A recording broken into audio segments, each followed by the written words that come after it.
On our planet, there seems to be an infinite number of beautiful places one can visit, with an equal number of spectacular things to admire. It requires nothing more than a curiosity to observe what is all around you. The miracle of nature manifests in countless ways, from breathtaking vistas to the simple movements of a common heifer. The purpose of this program is to present you with the extraordinary diversity of our miraculous blue planet so that you can discover these things for yourself. Today, we will travel to the very north of Great Britain, the Shetland Islands. Here, 1 million birds watch as the human population, numbering only 20,000, gets on with their everyday lives. The cooler climate accounts for the purposeful character of the locals. We will then travel from the very end of the world to its very center. The local nomadic dervishes called the Pshi-Balchashi region in the southeastern province of Kazakhstan, Almaty, the center of the world. Later, we will follow our camera to the Yellow Mountains in central China and the Chengkang, known as the Venice of China. Our last stop will bring us back to the center of Europe. We will visit a region of the Czech Republic known as Bohemian Paradise. Here we will explore rocky labyrinths and ancient castles. We will also discover the semi-precious stone called Czech garnets.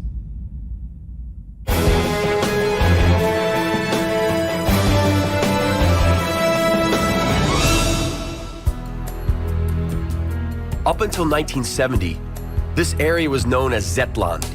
Today, we know it as the Shetland Islands, the northernmost province of Great Britain. It is under Scottish administration. These islands are spoken about in the history of the Romans, Vikings, and of course the Anglo-Saxons. The islands also played an important role during the Second World War when they were used, among other things, as a transition for Allied spies. Only 16 out of the hundreds of islands in this group are inhabited. The largest island has the simple name, Mainland. The fauna is not quite as poor as we might have expected from a location on the 60th parallel. The warm Gulf current affects the temperature of the sea. The result is a sea temperature that never falls below 5 degrees Celsius. Puffins are the most distinctive inhabitants of the seaside cliffs. Despite their size and apparent helplessness, the puffins deal impressively with the sharp winds and uncomfortable rocky nests, which they often swap for burrows in the gravel coastline. The cliffs are washed by the waters of the Pacific Ocean and the North Sea. For geographers, the Shetland Islands represent an ocean dividing line. No point inland is further than 5 kilometers from the coast. The highest point is Ronas Hill, rising 450 meters above sea level. Indulging in seal watching is a pleasant way to pass the time while waiting to spot the mysterious high-fin sperm whale. Though no one has ever seen this whale for sure, it's universally believed to regularly visit the bays around the Shetland Islands. The islands are an important bird-watching venue. Because 1 million birds live on the islands, it was natural that bird watching would become so popular. The traditional industries of farming and rearing sheep do not profit from bird watching. The vast pastures are no problem for the sheep whose wool is so thick, they can easily survive even the coldest winters. Each owner of a flock must train their sheepdog with fast commands and whistling. A well-trained dog that obeys its master's commands without hesitation is the pride of every farmer. The Shetland sheep are indigenous to the islands. They are related to the extinct Scottish dunface. They are characterized by a smaller overall size and wool of high quality. This flock, and many others, will have their wool collected to be used in knitting the famous and very warm Shetland sweaters and quilts. Historically, wool has been one of the most important trading articles for the islands. Because of its quality, it quickly gained an excellent international reputation. At first, the wool fell is sorted according to quality and type. The roughest wool is destined for carpet making, and the best for the making of sweaters. Wool that appears to be as wispy as a cobweb is considered to be the most valuable. The wool is usually dyed for export purposes. However, the traditional local products are usually made from natural wool. The skillful hands of these seamstresses create first-class tweed suits, scarves, sweaters, and quilts. Knitting has even been elevated to a course offered in the local university. At first sight, the isolated landscape seems to be scarred by remnants of walls. Are they from an archaeological site? Actually, this is where another local industry is in full swing: peat extraction. Peat is a byproduct of plants. It is considered a valuable fertilizer and is also used to make high-quality biological filters. Once dried, all that remains are bits of plant root. Peat is used on the islands as fuel, as wood is in extremely short supply. During the Bronze and Iron Ages, people believed that the might of the gods of nature was hidden in peat. Even the first Shetland settlers, the Vikings, used peat as fuel. First, it is necessary to remove the top layer of the earth. Then, this particular spade is used to cut out little peat bricks, briquettes. The very best peat is found the deeper you can dig. The annual permit for the extraction of peat works out to about $30. Though entities that extract the peat have a significant labor cost, the cost of the actual energy is considered quite cheap. Peat briquettes burn easily and produce a lot less smoke than does wood. But the Nature Protection Societies warn that peat extraction, especially the industrial type, destroys the natural habitat of many plants and animals. This, in turn, contributes to the extinction of some plant and animal species because it takes the peat bogs several hundred years to rebuild. Peat bogs make up 2% of the Earth's surface and cover about 3 million square kilometers.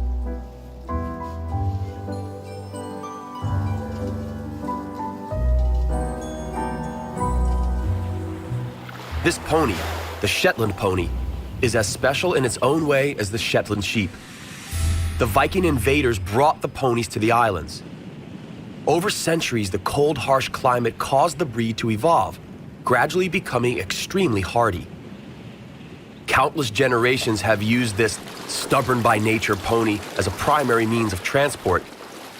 It is said that the ponies require tough and uncompromising handling. The ponies grow to about 1 meter at the shoulders. The question of their future breeding is a source of dispute and differing opinion. While some wish to breed as small as possible super pony, others claim that the pony must be, above all else, useful. Regardless of what fate has in store for the Shetland pony, one thing is for sure.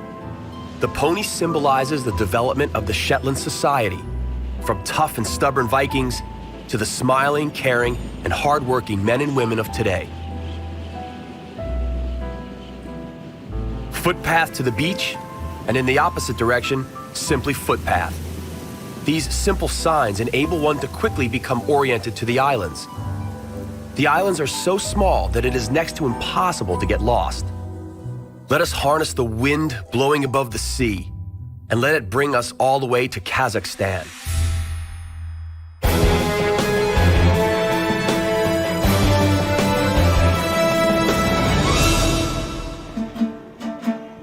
The first human traces in Kazakhstan are documented back to 2,000 years BCE. In the second millennium AD, descendants of the nomadic herdsmen lived in huge cities and only visited the homes of their ancestors living in the wilderness and steppes for holidays. Kazakhstan was a territory at the epicenter of the Great Game, the Anglo-Russian conflict over Central Asia. During the communist era, the Russians established their power through the building of important infrastructure in the area. In 1991, Kazakhstan, together with the former Soviet satellites, gained independence. Traversing the country of Kazakhstan would require several months because its surface area is equivalent to that of the entire continent of Europe. Let us visit the region in the southeast, a place known as Przybalchashi, meaning 7 rivers. 7 rivers originate here and flow to either the Aral Sea or the Balkhash Lake. The most important of these rivers is called the Charan River. It is a significant source of water and contains breathtaking scenery, which was created in the rocks surrounding it over the centuries.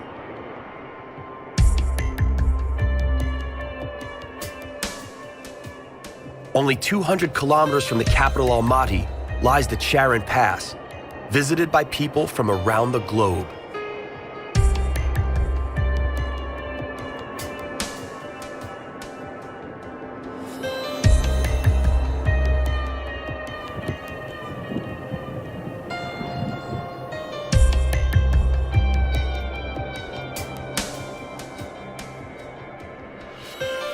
Russian rafters discovered the pass only 40 years ago. They called it Dolina Zamkov, which is Russian for the Valley of Castles. The rock formations all around them seem to resemble the dwellings of mountain giants, or, with just a little imagination, the surface of an unknown planet. At first sight, it's hard to believe that the Charon, which appears now as an innocent stream, could be the culprit responsible for the creation of such magnificent formations.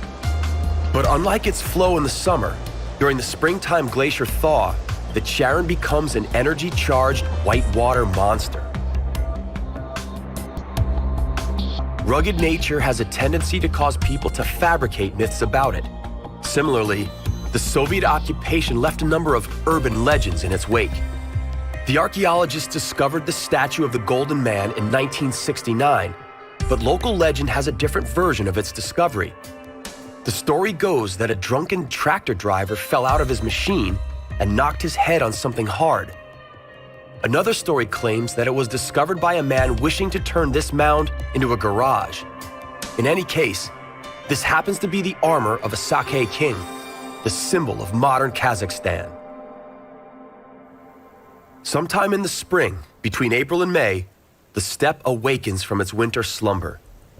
This is the time when one marvels at the blooming flowers.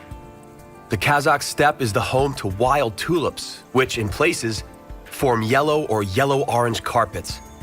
Forget the Dutch hybrids. This is the real thing.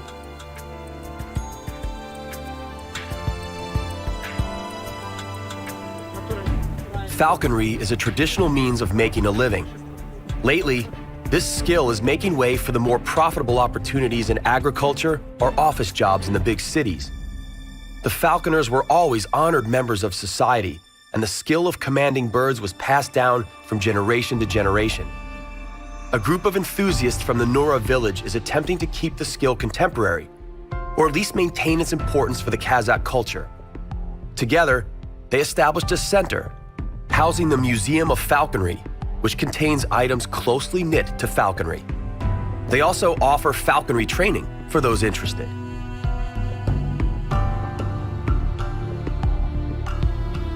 Above anything, the Pshi-Balchashi fills the dry steppes.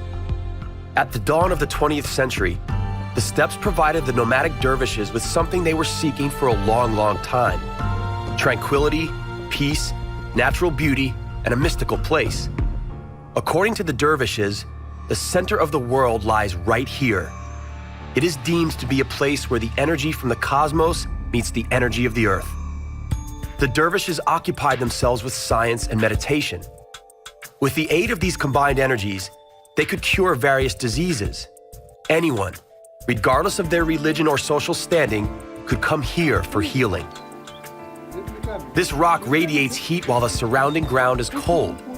And so, for instance, should you suffer from rheumatism, you should stand atop the rock and allow its energy to pass through your body. Pshi-Balchashi hides a number of secrets. It also invites musing and meditation. The sweeping yet tranquil steppes beckon to be explored on horseback. Sadly, we have to move on to central China.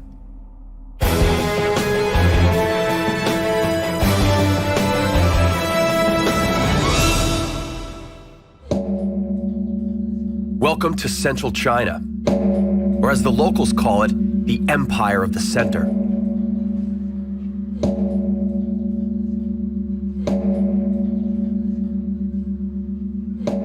As a result of thousands of years of tradition, the Chinese perceive their immense country to be the true navel on the body of the world.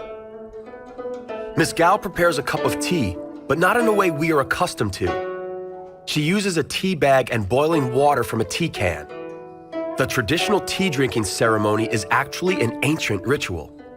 It requires years of painstaking practice. The whole process has to be carried out as diligently, magically, and nobly as possible. It must be accomplished with perfection. The complex ritual is accompanied by music from the sacred Kucheng. In China, music and art were often inspired by the Yellow Mountains or Huangshan. In the 17th century, the scholar and traveler Zhu Jiake wrote about the breathtaking scenery of a mountain ridge overgrown by pine trees in the following words: "When a man once discovers Huangshan, he loses the desire to conquer other peaks as he comes to the realization that his journey has come to an end." These peaks enjoy poetic names: the Lion's Summit or the Monkey Looking Out to the Sea. They evoke the world of ancient legends. One better-known legend is about the unfortunate lovers, Tai Ching and Mao Chiken, who decided to end their suffering by jumping into the ocean of clouds.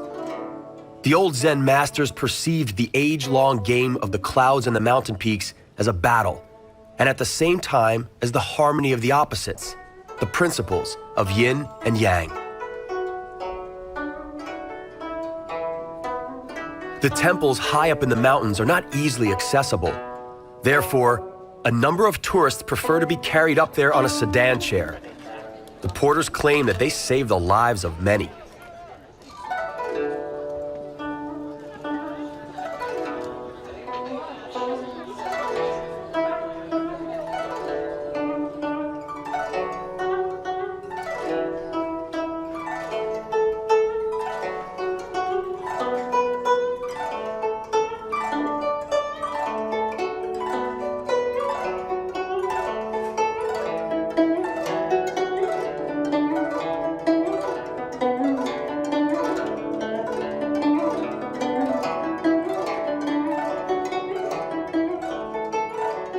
Several hundred kilometers from the Yellow Mountains lie another natural gem of China, a bamboo forest, the motif of many a Chinese painting.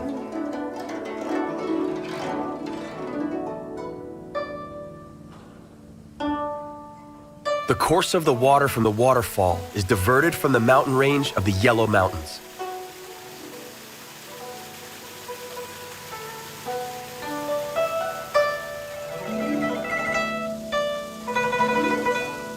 Aerialists, able to bend their bodies into all sorts of odd shapes or overcome their own survival instincts by cycling on a rope high in the air, are very popular in China. Miss Gao is almost done with the tea ceremony and pours the first cup of fragrant Chinese tea. Let's have a taste of this delicious hot brew. We may need it, as a trip to the cold waters of the unique town of Chengkang lies in store for us. The modern buildings of Chengkang have nothing more to offer than traditional life similar to that in any other small Chinese town. Its historical center is much more appealing. Chengkang was established in the time of the Song Dynasty, more than 1,000 years ago, and is now on the UNESCO National Heritage Site list. One could say that Chengkang is the Chinese equivalent of Venice. The life rhythm is adapted to the water which bathes the foundations of each and every house. Movement on the lake is uncomplicated, using a simple boat or a ferry, and it is ecological.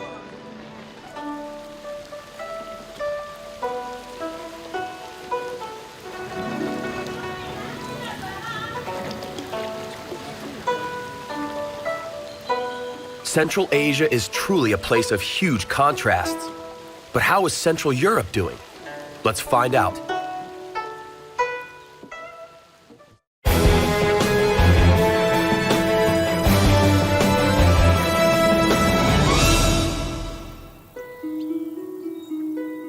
Right in the very center of Europe lies the Czech Republic. And in the very center of the Czech Republic lies a region known as the Bohemian Paradise. Millions of years ago, volcanoes and oceans raged here. At that time, they created alternating peaceful and dramatic vistas. Today, People living in this area live harmonious lives. They preoccupy themselves with agriculture and basically mind their own business. The communist repression affected a number of the agricultural estates in the Bohemian paradise. The bees, however, seem oblivious to this fact. Just as did their predecessors, they collect nectar in the surrounding forests and from picturesque meadows, making honey that is praised for its purity of taste. Many of the villages maintain an air of traditional countryside life. These unchanged wooden cottages are a testimony to that. Many castles and palaces are maintained in perfect condition, even though they no longer are occupied by their original aristocratic owners. The Trotsky Castle is of particular interest. It was built on two volcanic craters in the 14th century by Chenyek from Wartenberg. The Altai Mountains are made of sandstone. It is what made them an ideal building material for entire generations of local inhabitants. But they did not quarry the sandstone and take it to an off-site building location. They actually carved the dwellings directly into the rock. The last dwelling was made by a local farmer sometime during the second half of the 12th century.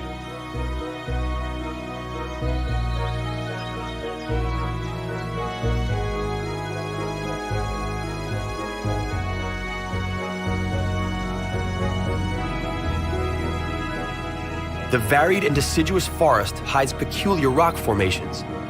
Up close, it is surprising how high these are.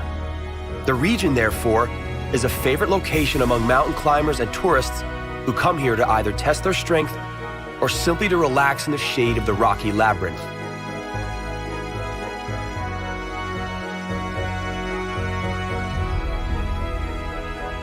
Many of the peaks are only accessible using the man-made passages or ladder systems. The way up can often be quite dramatic, but it is rewarded with stunning views over the imposing surrounding landscape of the Bohemian paradise. It was on peaks such as these that robber barons built their abodes. The area also served as the hiding place to people being religiously persecuted by the Czech kingdom.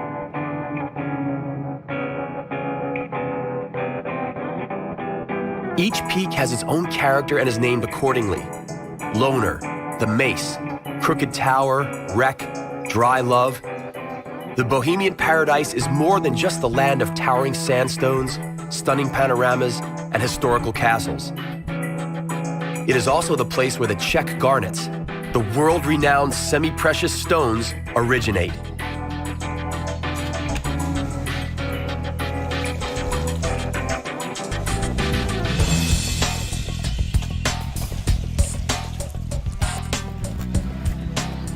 The garnet is the age-old symbol of the Czech kingdom. The stones are said to be petrified droplets of the blood of the gods. The ancient healers consider the garnets to be a universally fortunate stone meant as a source of life's energy and courage, as well as a source of joy to its lucky owner. These semi-precious stones are turned into stunning jewelry in the town of Turnov.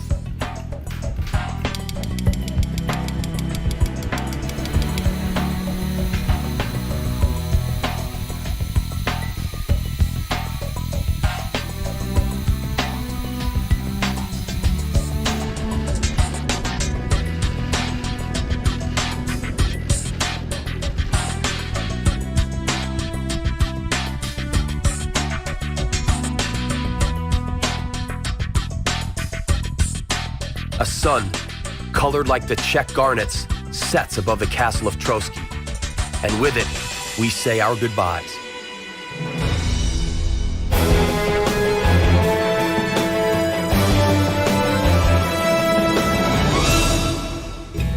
Our journey to the miraculous nooks of our planet comes to an end, for now. On the next exploration of our compelling and bountiful planet Earth, we will travel to the region of southern Moravia. Did you really think that orchids only thrive in the tropics? Far from it. These phenomenal and exquisite plants also flourish in the very heart of Europe. Later, we will go back to the Caribbean, to Cuba. Cuba is a place of unbelievable natural beauty and of brutal cockfighting. Then, finally, we will visit Fiji in the Pacific Ocean. Its enchanting nature is often untouched by humans, and so it is perceived as a true paradise on Earth. That's all right here on Miracles of Nature. We hope you'll join us.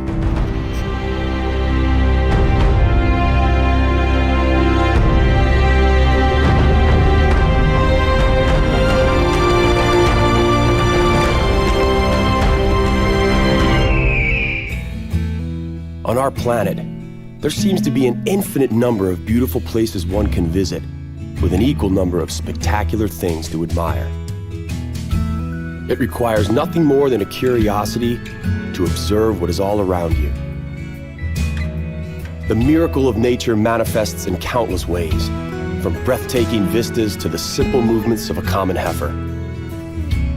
The purpose of this program is to present you with the extraordinary diversity of our miraculous blue planet so that you can discover these things for yourself. Today, we are headed for the Czech Republic and to the region of southern Moravia. Did you really think that orchids only thrive in the tropics? Far from it. These phenomenal and exquisite plants also flourish in the very heart of Europe. Later, we will go back to the Caribbean, to Cuba. Cuba is a place of unbelievable natural beauty and of brutal cockfighting. Then, finally, we will visit Fiji in the Pacific Ocean. Its enchanting nature is often untouched by humans, and so it is perceived as a true paradise on Earth. We begin in the Czech Republic.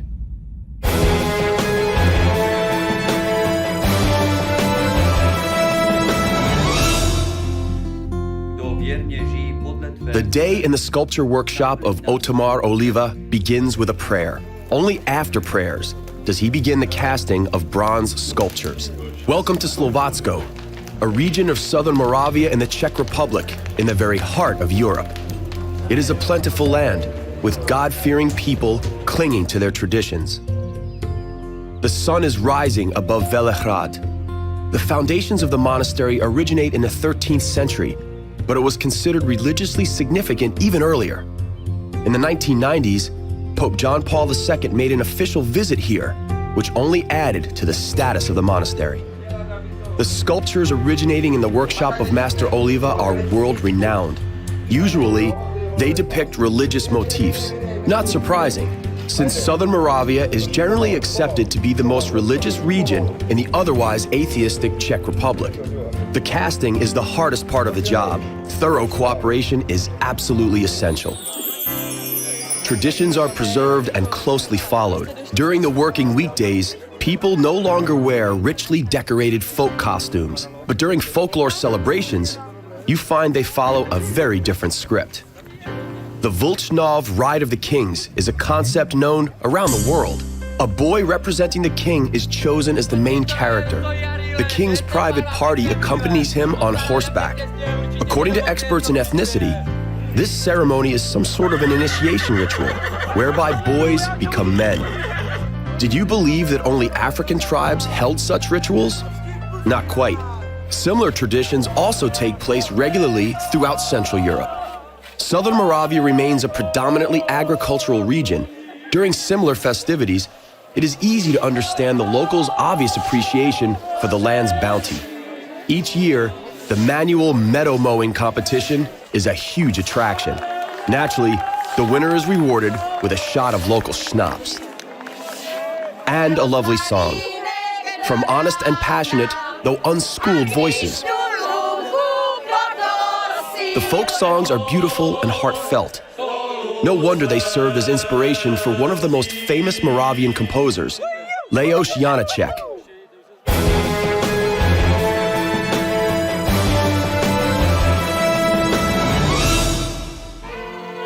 Slovatsko is well known for both its traditions and for its picturesque nature.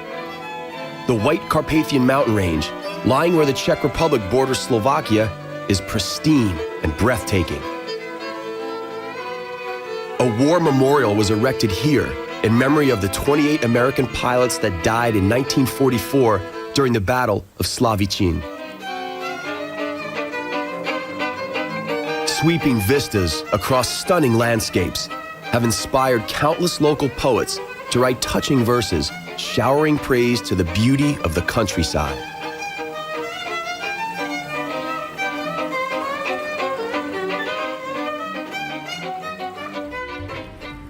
Unique flora abounds here. Did you believe that orchids only thrive in the tropics? Far from it. Some of the most rare species of these fascinating plants flourish on the surrounding meadows. This happens to be an exquisite wild rose. A lovely and rare orchid with the poetic name Lady Slipper is prized by the local population. Sadly, it is the most endangered species of flora found in Moravia. Myriad flower species, resplendent with color, make these meadows an endless source of natural wonder.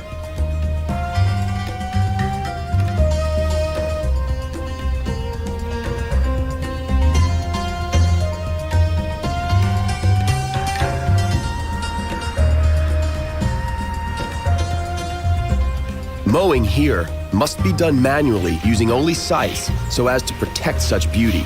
The mowers no longer enjoy as many spectators as they did during the popular mowing matches, but their work is no less rewarding. Thanks to their labor and dedication, the rare flora of the White Carpathian Mountains is preserved for future generations.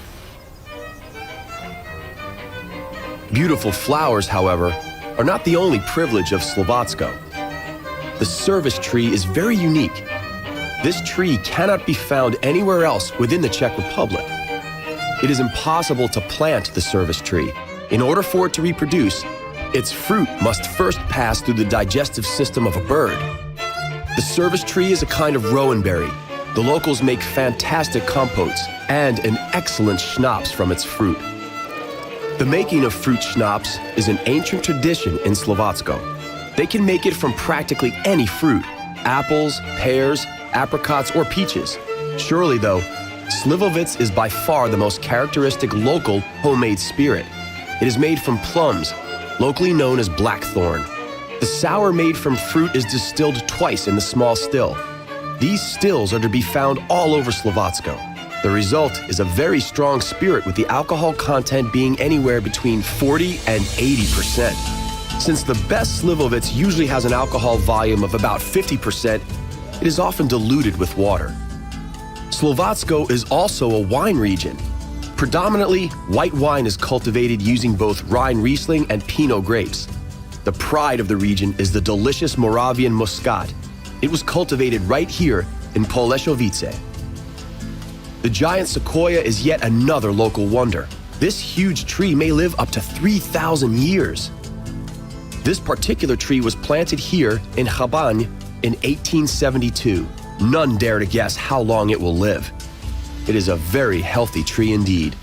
In 1972, it was struck by lightning and split in two, yet here it stands today. Amazing.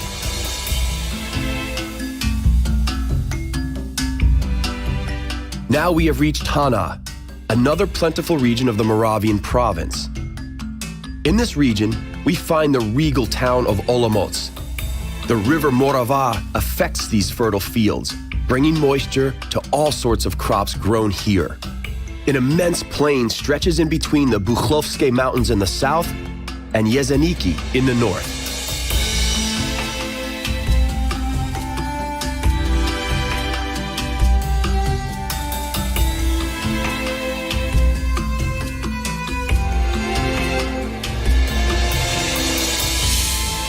This is a local specialty. Not to worry, they're not making opium from the poppy seeds in Hana. These seeds are ground and mixed with sugar to make a lovely cake and pie filling. Even though Moravia is more of a wine region, hops are also grown here. Hops are a very characteristic Czech plant, from which the world-renowned Czech beer is made. More poppies. If the truth be told, in the old days, its sole purpose wasn't just an ingredient in local delicacies. It was also commonly used to make a mild concoction given to children as a sleep aid. Hops have a similar effect. No wonder then that in Hana, a pleasantly lazy ambiance often prevails. Watch out for this bridge. It is found in Litovel, and was built in 1592, which makes it the third oldest bridge in the country. Sadly, it was damaged in the tragic floods of 1997. Those floods were the worst to have hit the Czech Republic in the last 1,000 years. The reconstruction works carried out on this bridge, unfortunately, weren't the best. This is it, River Morava, the culprit who brought the havoc and destruction in 1997. It appears pretty harmless now, flowing and meandering lazily through the alluvial forests. All sorts of freshwater fish thrive in its waters. No wonder its crooks are considered a fishing paradise.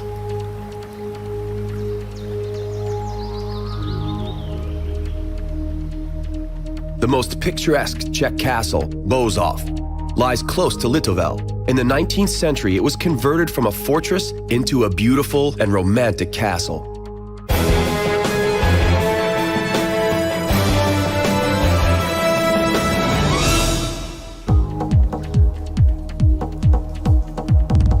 A stone's throw away from Bozov lie the Javoržičské caves. It is an incredibly intricate complex of mighty domes, abysses, and cracks. Geologists have mapped about 4,000 meters of corridors. The underground area is divided into 3 stories, with up to 40-meter height differences. The caves are decorated with stunning stalactites. The most amazing stalactite formations are to be found in places bearing poetic names: the Detritus Dome, Dome of the Giants, and Fairy Tale Cave. The unique formations within the caves, called the eccentric stalactites, are found here. These formations seem to defy gravity as they grow into the shape of a bent tube. The formations are caused by wind currents that often sweep through the cave system. Dripping water created magnificent diagrams on the cave walls. The most interesting formation by far is the so-called curtain. It is a rather peculiar, thin formation that appears to light up red due to its high iron content.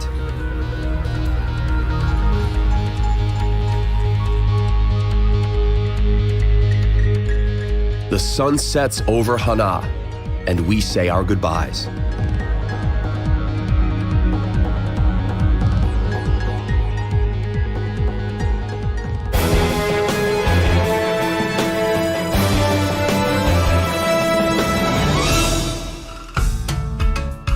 Welcome back to the Caribbean.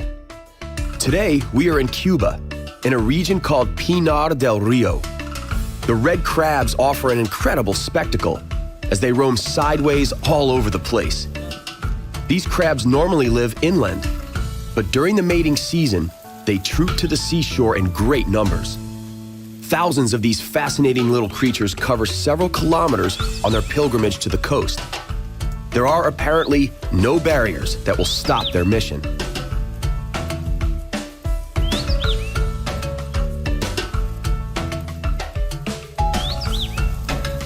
They seem quite frightening.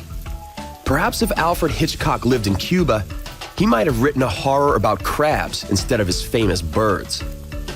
Imagine the mayhem should thousands of crabs suddenly materialize in the city streets. The crabs haven't got it easy. On their way to the mating grounds, a number of roads stand in their way. Not every driver manages to avoid them. The vultures lurk nearby, waiting for a tasty treat.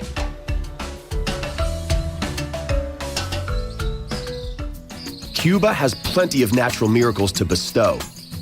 There are colorful wildflowers seemingly everywhere, and pineapple. Despite a common misconception, pineapples do not grow on palm trees, but rather resemble a sort of cactus. Pineapples are grown on expansive plantations in Pinar del Rio. Besides intriguing fauna and flora, Pinar del Rio also offers picturesque nooks with streams meandering through the jungle among all kinds of palm trees and other tropical vegetation. It is undeniable that this is the Caribbean.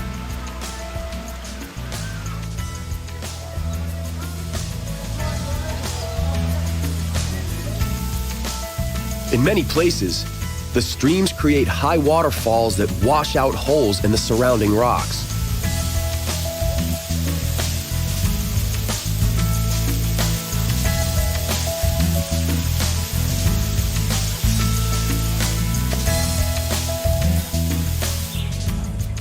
The flora found in Pinar del Rio is so beautifully colorful, it is almost heart-stopping.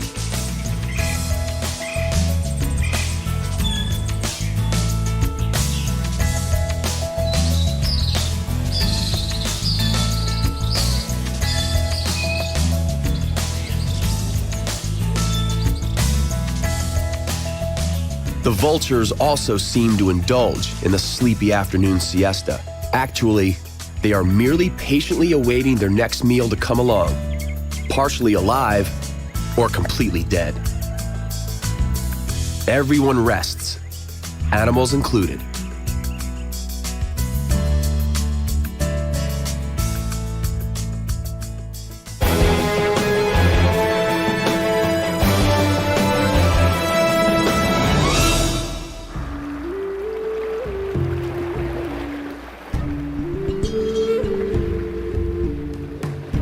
This is the Matanzas province, a land of palm groves and orange plantations. Matanzas lies in the west of Cuba. Its northern shore is bathed by the waters of the Gulf of Mexico, and its southern shore by the Caribbean Sea. Cuban oranges are famous in their own right. While being rather difficult to peel, they are filled with the sweetest nectar.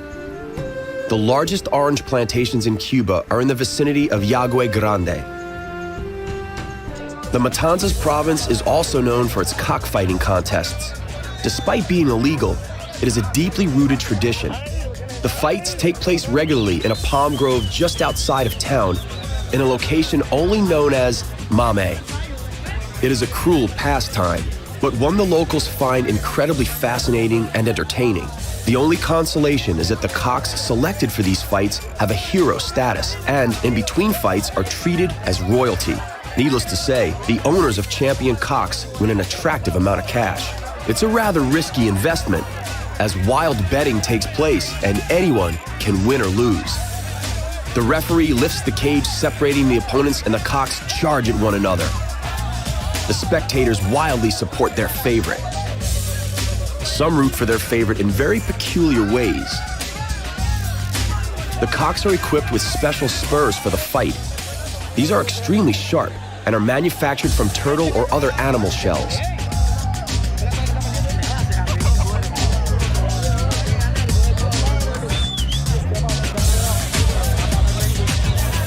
The contest is over and the winner is clear. Cock blood is rinsed away by the rough sea bathing the shores of the Matanzas province. Its center is a town of the same name with some 100,000 inhabitants. It used to be the sugar industry and trading center of Cuba. This is where we bid Cuba goodbye.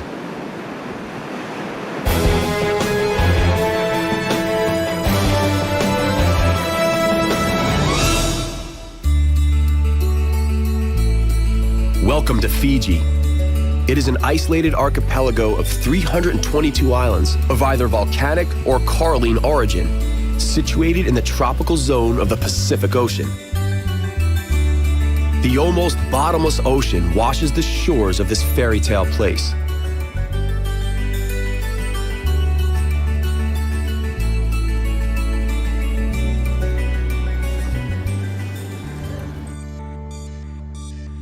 The tropical sun scorches the land.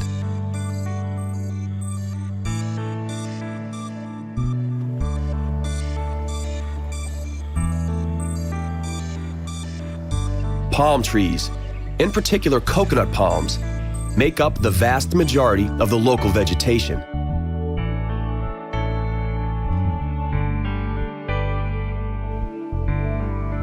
More than half of its area is covered in tropical rainforest growth.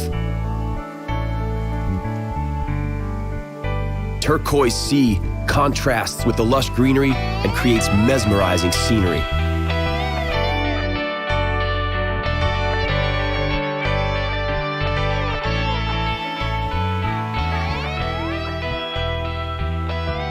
The islands were inhabited more than 3,000 years ago. The exact origins of the first inhabitants of the islands of Fiji remain a mystery. What is clear, however, is that Fiji was settled by two distinct races, today known as the Melanesian and Polynesian races. The European exploring expeditions discovered Fiji in the 17th century. Europeans settled here only in the 19th century. The islands first came under the British administration as a colony in 1874, and in 1970, Fiji gained independence. Warm wind from the sea ruffles tropical vegetation. The foaming ocean washes sandy and rocky beaches alike.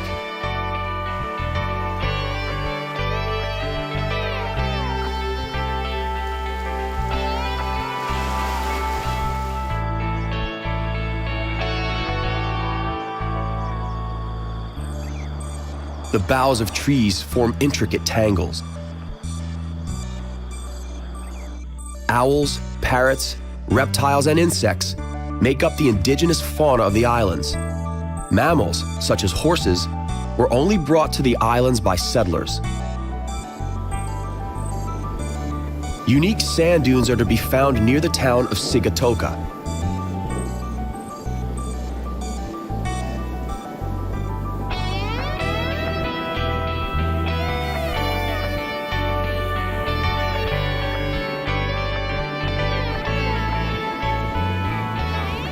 The wind spills the sand in the dunes as in an hourglass.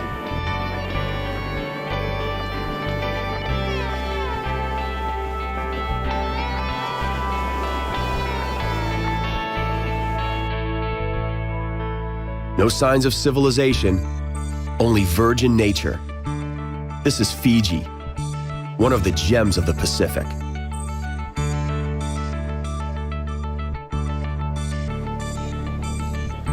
A stunning rainbow arches above the ocean. We are watching it from the island of Viti Levu, the biggest of the islands that make up Fiji.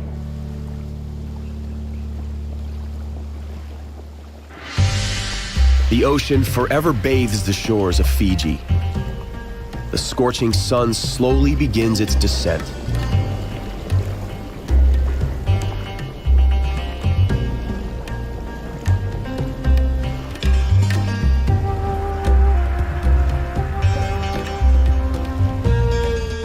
The setting sun colors the clouds with all sorts of breathtaking hues.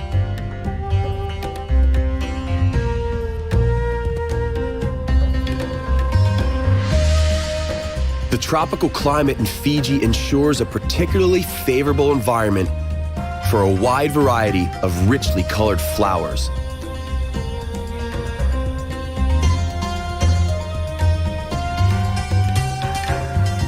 The mountain range in the distance states clearly that Fiji is mostly of volcanic origin.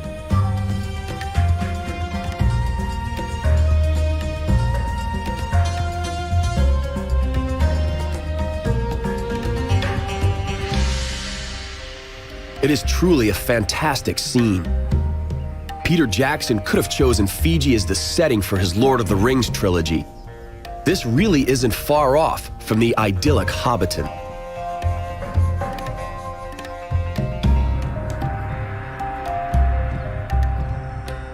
One last peek at the fascinating flora of Fiji.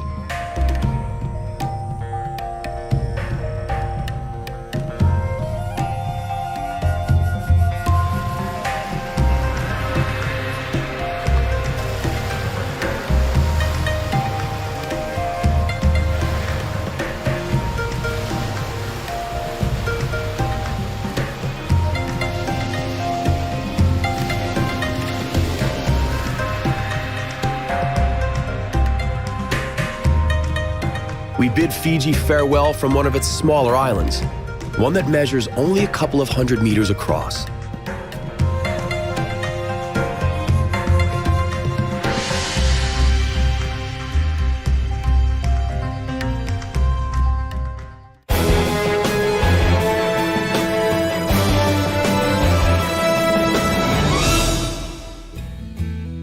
Our journey to the miraculous nooks of our planet comes to an end.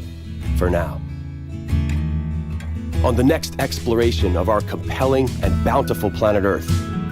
We will travel to the Holy Land, Israel. We will start in the south and work our way to the north. Along the way, we will stop to admire several locations. Some of the stops will take us to incredible works of nature, while others are the setting of biblical tales. We will also present places that are associated with historical turning points. In the north of Israel, we will climb the Golan Heights, whose natural beauty, sadly, is overshadowed by the ongoing conflict. That's all right here on Miracles of Nature. We hope you'll join us.